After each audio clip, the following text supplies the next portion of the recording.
नमस्कार दोस्तों, आप सभी को हमारे यूट्यूब चैनल पे स्वागत है। आज हम इस मूवी के बारे में आपको इन्फॉर्मेशन देने वाले, उसका नाम है मन मिटेंगे।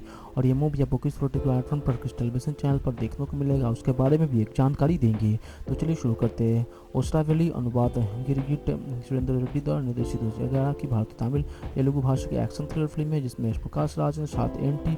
रामाराव जूनियर और तमन्ना का भूमिका में है। फिल्म का स्कोर और साउंड ट्रैक देविश्री प्रसाद द्वारा रचित है। यह फिल्म दुनिया भर में 800 स्क्रीनों पर रिलीज हुई। ये फिल्म का बंगाली में रॉकी 2013 के नाम से बनाया गया है। फिल्म के आलोचकों से मिश्रित समीक्षा मिली, जिन्होंने कलाकारों के प्रदर्शन, एक्शन दृश्यों, सेट सीज और तकनीकी पहलुओं की प्रशंसा की। इसमें 16.3 करोड़ की कमाई के पहले दिन की उच्चतम कमाई के पिछले हॉलीवुड रिकॉर्ड को तोड़ दिया। फिल्म ने बॉक्स ऑफिस पर 50 दिन पूरे किए। 2011 के हिट फिल्मों में से एक ही थी। टीनी एक बेरोजगार हिटमैन के जो पैसे के लिए कुछ भी करेगा। वो कश्मीर में एक आतंकवादी हमले में निहारिका से मिलता है, जहां वे भागने में सफल रह जाते हैं और टॉनी के उसके प्यार हो जाता है। लेकिन निहारिका टॉनी की भावनाओं को जाने सुने बिना ही वहां से चली जाती है। निहारिका अपने दोस्त चित्रा के साथ रह रही है। जब टॉनी उसे पता चलता है कि बताने आता है तो वो उसे प्यार करता है। जब वे कश्मीर से भाग जाते हैं तो उसने सोचा था कि वो उससे प्यार करती है। निहारिका उसे बताती है कि उसने राकेश से सच्चाई की चुकी है, जल्द ही उससे शादी करने वाली है। हालांकि निहारिका उसे बात से अनजान है कि राकेश वास्तव में एक हथियार तस्कर के मंत्री का बेटा भी है। राकेश टॉनी के उससे मिलने के लिए कहता है, लेकिन टॉनी निहारिका को फ़ोन करता है और उसे छिपने का उनके बातचीत सुनने के लिए कहता है।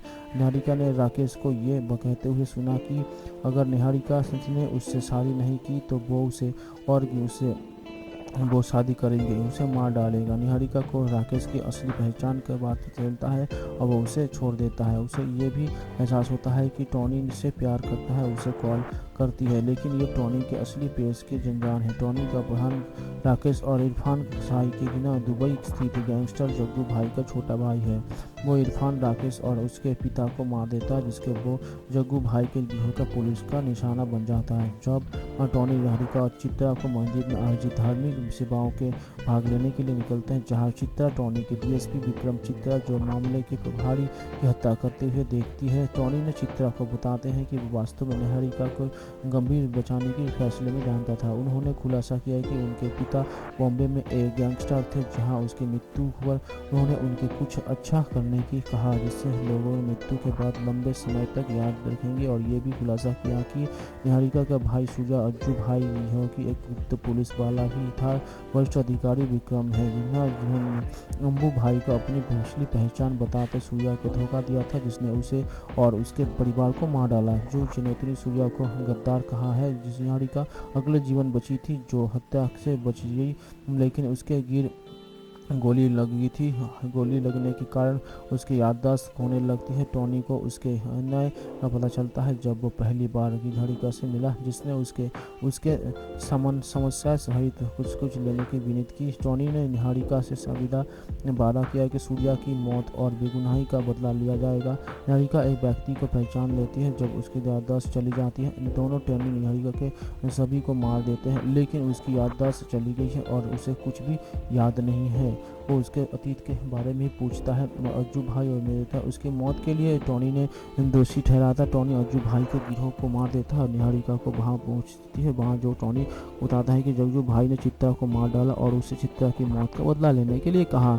मरने से पहले चित्रा ने निहारिका को बताया कि उनकी मौत के पीछे अज्जू भाई है। टॉनी अज्जू भाई की निहारिका के परिवार को पहचानने के बारे में बताते हैं और उसे मार डालता है। अंत में टॉनी दुनिया के सामने एक पुलिसकर्मी के रूप में सूर्या की पहचान साबित करता है और निहारिका के साथ फिर से जुड़ जाता है। टॉनी के रूप में एन.टी. रामाराव जूनियर निहारिका की प्रेमिका, निहारिका राकेश की मंगेतर के टॉनी की प्रेमिका के रूप में तमन्ना, प्रकाश राज अज्जू भाई इरफान के बड़े भाई के रूप में प्रकाश राज के रूप में बलवरी अज्जू के बड़े भाई के रूप में भाई के विद्यान जम्बाल। उसके बाद फिल्म के साउंड ट्रैक 15 दिसंबर 2011 को दुनिया भर में रिलीज किया गया था। ईशा गोविंद राव के ऑडियो समारोह के सुबह भराई के सीडी के साथ 2 जिमी साइक्रोमिस चीज कार्ड को जारी किया। उसी समय पहली सीडी एम.एस. कीरावानी को मिली। पहली साइक्रोमिस कार्ड एस राजमौली को मिला। समारोह के अन्य मुख्य स्थिति थे डी सुरेश बाबू, बथरा सेनु कोराडा, नाली लामा मुल्लू गुज्जी, लघुस्वामी, बीसीसी एसएन राम प्रसाद, दिलराजू स्वामी, गोपाल पंडू, सुरेंद्र रेड्डी जूनियर, एन.टी.आर. तमन्ना गौनेस एल नारायण BBC प्रसाद ने लिखा था। तेलुगु में तेलुगु.com के एक समीक्षा देते हुए कहा, सोराल विशिष्ट NTR एलम नहीं है। NTR ने कहा कि वो सोराल लेवली के साथ कुछ नया करने की पेशकश करते हैं। यह ऑडियो एलम के प्रतिनिधियों को होता है, उससे कुछ अन्य धुनों की युवा ट्रैक, लेकिन कुछ बड़े बनीपत्य नंबर भी। ऑडियो NTR और सुरेंद्र रेड्डी के ताकत के अनुसार चलने की कोशिश करता है। सामने इसने स्टाइलिश चित्रांकन की पर्याप्त गुजारिश है और NTR को अमनातिक दिखाने के लिए उजागर कहती है। निहारिका एनांटे नांको डिंकरिया अंडिया और लव एंटे कैरिया मेरी पसंद है। कुल मिलाकर एक बहुत अच्छा एल्बम, लेकिन निश्चित रूप से DSP के सर्वश्रेष्ठ काम नहीं है। संग्रहालय में एक मूर्ति दिखने जैसे उनके निकिता का उपहार देने के लिए संशोधन किया जाता है। उसे पता चलता है कि ये उसके परिवार की है और जो शादी मूर्ति है। हालांकि ये पता चलता है कि धर्मराज, जो अब एक विधायक है, वर्तमान में मूर्ति के मालिक है और झूठ बोलने के है वो शादी उत्तराधिकारी है और मूर्ति को सबूत के रूप में इस्तेमाल करते हैं। इस बीच रवि खुद को समाज से परिचित कराने की भी कोशिश करता है और YouTube का उपयोग करता है, जहां आधुनिक समाज के प्रति उसके प्रतिक्रियाएं उसे लोकप्रिय बनाती है। उसे जैसे उसकी फोन कॉलेज उसकी बढ़ती है। रवि ये साबित करने की योजना बनाते हैं कि मूर्ति उसके ही धर्मराज की नहीं। रितिका और मणि की मदद से धर्मराज के साथ अपनी बातचीत की लाइसेंस करने के लिए एक टर्न कैमरे था। रवि की योजना अच्छी चल जाती है जब तक कि वसीन की एक बंदूक इलेक्ट्रॉनिक सर्किट की शॉर्ट सर्किट नहीं कर सकती, जिसमें पूरी योजना खराब हो जाती है। मूर्ति पर अपना स्वामित्व साबित करने के लिए कई अन्य साबित नहीं होने पर रवि को अचानक अपने स्कूल के दिनों के दौरान निकिता द्वारा ली गई एक समूह तस्वीर की याद आती है और वो उसे निलंबित कर दे पुनः प्राप्त करने की कोशिश करता है। हालांकि थिएटरों के ना गलती से फोटो नेगेटिव के स्पष्ट कर दिया, जिसके कहीं भी सबूत मिट दिया, लेकिन जो विवासी की योजना सोचना है। निकिता थिएगर्स के उसके दल के बाकी सदस्यों की मदद से रवि ने बताया कि लोग प्रौद्योगिकी पर अत्यधिक निर्भर और उसके यादों के है, इसलिए उन्होंने प्रौद्योगिकी का उपयोग किए बिना मानवताओं का उपयोग किया बिना धर्मराज को हराने का फैसला करते हैं। उनका कहना है कि आभासी दुनिया से रहकर अपनी शिक्षा खाने जा रहा है। रवि ने डैगोस के एक काउंट के रूप में इस्तेमाल करते हुए एक दूसरे के रिश्तेदार में धर्मराज के घर अंदर जाने का योजना बनाई। रवि, मणि और निकिता धर्मराज घर जाने के धर्मराज की भावनाओं की भटकने उसकी मूर्ति के दौरान उसकी जगह दूसरी मूर्ति लगाने की कोशिश करता है। हालांकि उसे धर्मराज की पत्नी ने रंगी हाथों पकड़ लिया और जो उसे पति सूचित करने का प्रयास करते हैं, लेकिन उसने पहले ही वो धर्मराज को मामला बताते हैं। वो विफल जाती है और प्रयास को पीड़ा में चली जाती है।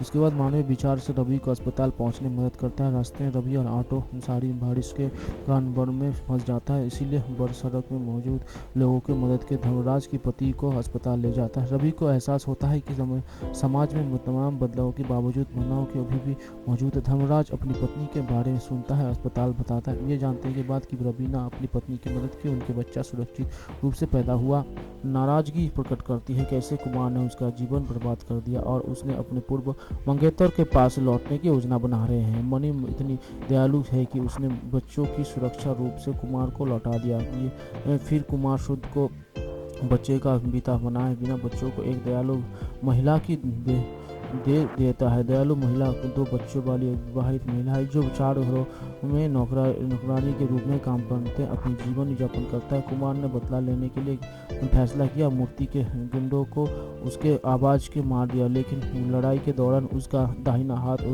अपंग हो गया। अंततः मूर्ति ने आत्महत्या कर ली, जिसका बाद कुमार ने गिरफ्तार हुई। वर्तमान समय से पुलिस और जेल वार्डन कुमार को उसकी कठौती से निकालने के लिए आते हैं। कुमार को लगता है कि वो चला गया। मिजो से मुख्यमंत्री के कुमार की रिहाई की व्यवस्था की और उन्हें अगले चुनाव के विधायक उम्मीदवार के रूप में अमील किया। कुमार मूर्ति की प्रशंसा करते हुए वो दिवंगत पूर्ण से कहते हैं कि अगर भारत आंधी का जन्मस्थान नहीं होता तो उन्होंने मूर्ति की मौत के लिए जिम्मेदार लोगों को मार डाला होता। वो शासन के ये भयभीत चला जाता है। कुमार ने 3 बार विधायक और 2 साल तमिलनाडु के वित्त मंत्री के रूप में कार्य किया। अपने राजनीतिक विकास के बावजूद वो अभी भी अपने बेटे की नहीं सुन सके।